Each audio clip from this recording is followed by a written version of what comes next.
मैं आपका ज्यादा वक्त नहीं लूंगा मिस्टर सूद। हमारी उस दिन की मुलाकात के बाद शायद आपने भी महसूस किया ही होगा कि बच्चे बहुत उदास हो चुके हैं। जतिन भी और सोनम भी। दिल टूट गया है बेचारों का। इसलिए मुझे लगा कि हमें एक बार और गौर कर लेना चाहिए हमारे फैसले पर। मिस्टर मल्होत्रा, मैंने भी बहुत सोचा उस मुलाकात के बाद, और जितना ज्यादा सोचता हूं ना मैं, मुझे विश्वास होता जा रहा है कि मैंने सही फैसला किया है। हाँ, बच्चों को बुरा लगना, उनका दिल टूटना, उनका उदास होना, ये सब बहुत स्वाभाविक है।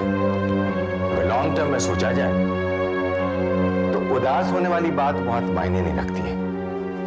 कड़वी दवाई पिलाते वक्त हम लोग ये नहीं सोचते हैं कि बच्चों को उनका स्वाद पसंद है या नहीं।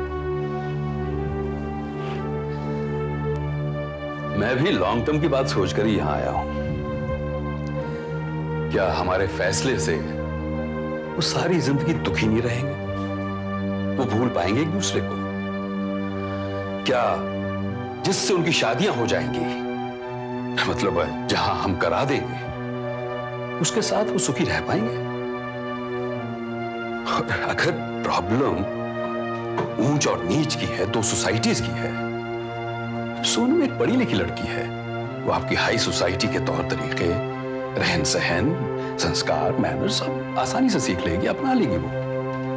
नहीं, इतना आसान नहीं है मिस्टर मल्होत्रा। आपके और हमारे नजरिए में फर्क है। आपके यहां शराब, सिगरेट्स, मांस, ये सब संस्कारों की निशानी मानी जाती है, और हमारे यहां ये माना जाता है कि इन सब का संस्कारों से कोई ताल्लुक नहीं। ये तो बस दोस्ती बढ़ाने का एक जरिया है। ये तो बहुत मामूली बातें हैं मिस्टर सूद। दोस्ती के लिए शराब नहीं, नजरिए मिलने जरूरी होते हैं। और नहीं मिस्टर मल्होत्रा, नहीं। ये छोटी छोटी बातें ही आगे जाकर बड़ी बड़ी दरारें पैदा करती हैं। और सेकंडली, हर एक माँ बाप के अपने बच्चे के लिए कुछ सपने होते हैं। मैं हमेशा ये सपना देखता आया हूं कि मैं जतिन की शादी एक बहुत बड़ी इंडस्ट्रियलिस्ट की बेटी के साथ करूंगा। जतिन मुंबई के पहले 5 इंडस्ट्रियलिस्ट में से एक होगा। यस, यहां पर हमारा फर्स्ट एक्ट, पहला अंक खत्म होता है। सेकंड एक्ट शुरू करने से पहले मैं आप लोगों से पूछना चाहता हूं, ये हमारी आबादी दिन ब दिन कम क्यों होती जा रही है? आज भी कई सारे स्टूडेंट्स एब्सेंट हैं। सर, हम जब नाटक कर रहे थे तब ऐसा नहीं होता था। हाँ, लेकिन इसका मतलब ये तो नहीं कि क्लासेस अटेंड करना ही छोड़ दें। जो आज एब्सेंट है उनसे आप कहिए कि ये कॉलेज है, पार्लियामेंट नहीं, जहां जब मर्जी एब्सेंट रहो। और फिर आप लोगों को हर 5 साल बाद नहीं, हर 6 महीने बाद इम्तिहान देना होता है। मगर सर, आजकल उनको भी हर 2 महीने बाद जनता के सामने आकर इम्तिहान देना पड़ता है, और वो उसमें भी फेल हो जाते हैं। एनीवे, आज सोनम, रुशाली, जतिन भी नहीं है। तुम एक काम करो, जो स्टूडेंट्स आज एब्सेंट हैं उनकी एक लिस्ट बनाओ, मैं उनसे बात करना चाहता हूँ। Okay sir. Hi Akhil. Hi Sneha. Sneha? तुम भूल गई, मेरा नाम मनीषा है। I am sorry Manisha. By the way, मैं तुम्हारे लिए कुछ लाई हूँ, जरा हाथ आगे करना। 1, 2 सिक्के।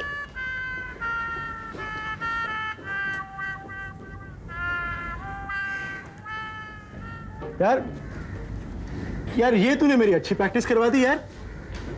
अब तो मैं सिग्नल पे खड़ा हुआ कॉन्फिडेंटली भीख मांग सकता हूँ।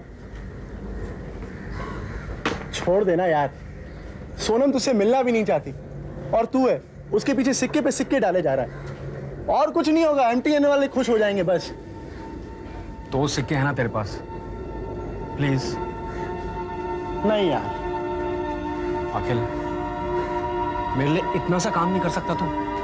वाह यार वाह यार, 4 दिन से भीख मांग मांग कर सिक्के इकट्ठे कर रहा हूं मैं। उसका नंबर लगा लगा के उंगलियां घिस गई मेरी।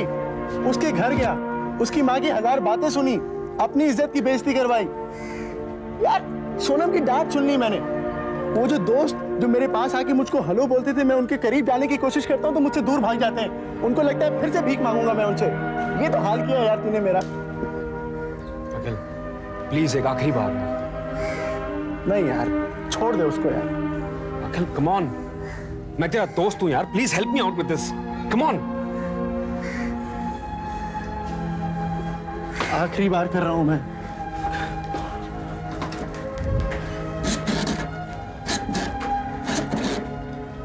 थैंक्स यार।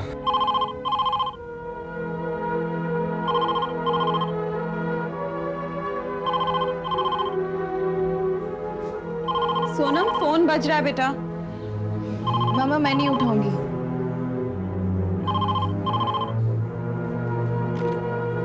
हेलो, रख दिया। अगर अब ये ब्लैंक कॉल्स बंद नहीं हुए ना तो कंप्लेंट करनी पड़ेगी। उसकी माँ मेरी मधुर आवाज सुनकर फोन रख देती है तो मैं कुछ नहीं कर सकता। आई एम सॉरी। ला मुझे सिक्का दे। ले, और जब तक सरकार ये सिक्के इनवैलिड नहीं कर देती ना, तू लगाता रह। लगा लगा।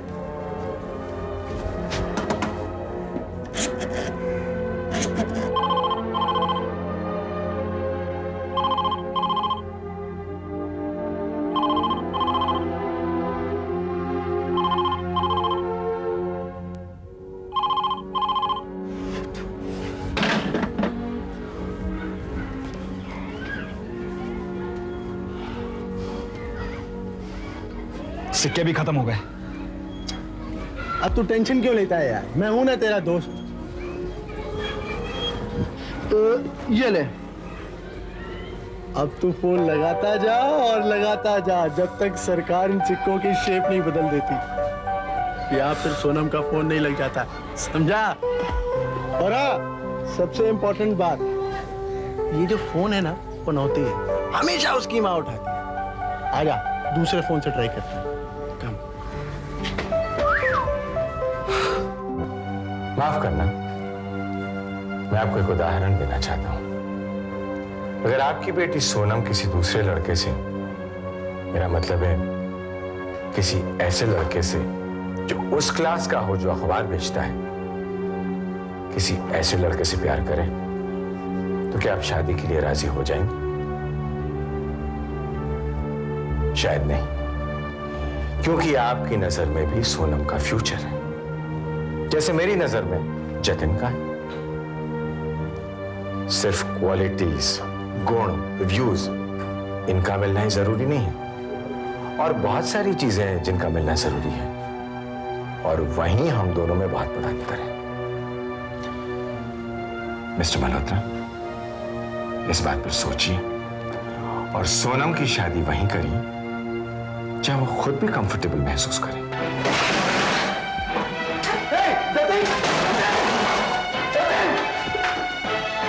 जतिन, जतिन,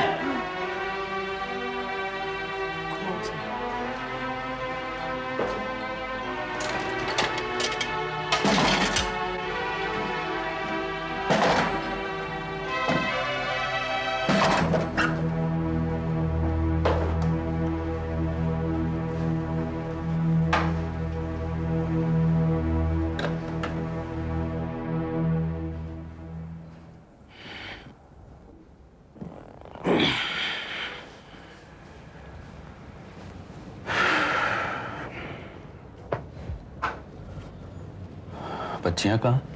ऊपर।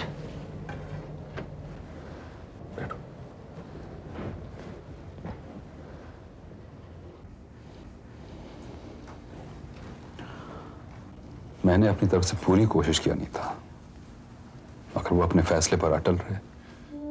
क्या आज भी उन्होंने आपसे? नहीं नहीं नहीं, बिल्कुल नहीं। आज उन्होंने बहुत ही शांति से, समझदारी से बात की है, और मैं भी, मुझे भी लगने लगा है कि उनकी बात भी ठीक ही है, उनका मानना गलत नहीं है। क्या कहा उन्होंने?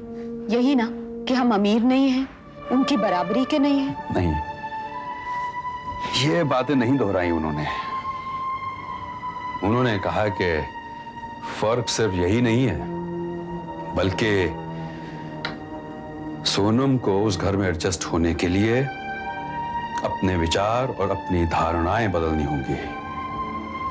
वो सिर्फ जतिन की पत्नी नहीं, उनके खानदान की होने वाली बहू भी है।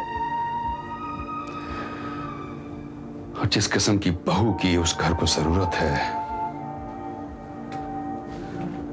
मैं सोनम को वहां एडजस्ट होते हुए नहीं देख सकता हूं। लेकिन क्या कमी है सोनम में?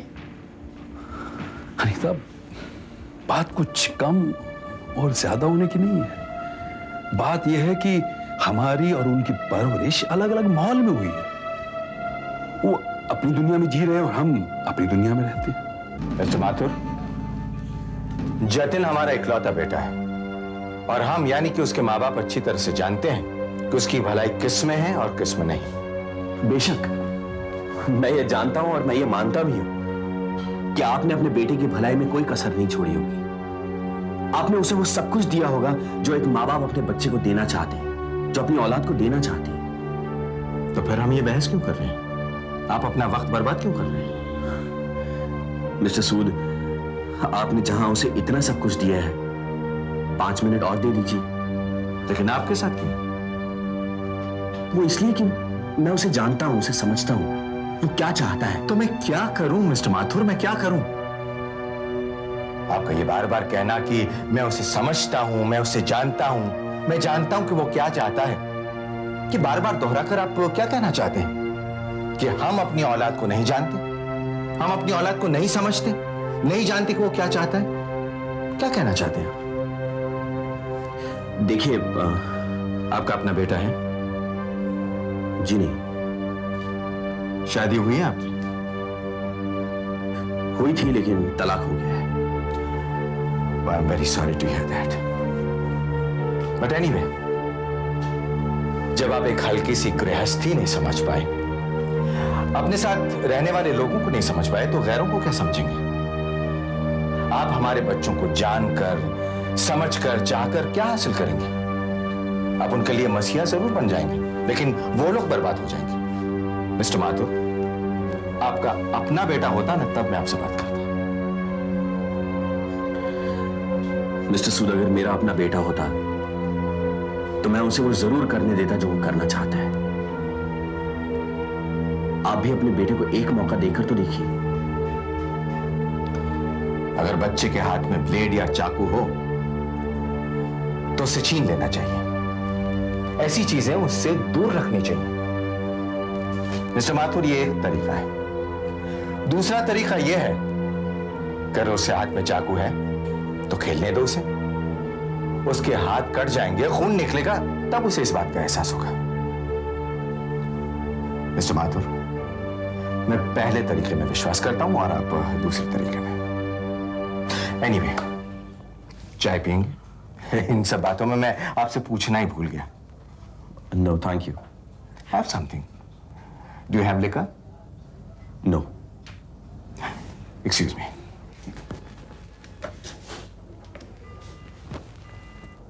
Hello? Send 2 cups of tea and something to eat, please. Okay.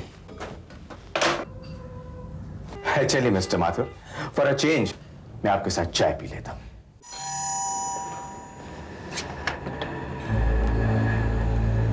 Jatin, तुम? नमस्ते अंकल। आओ, अंदर आ जाओ। बैठो। कौन? बैठो।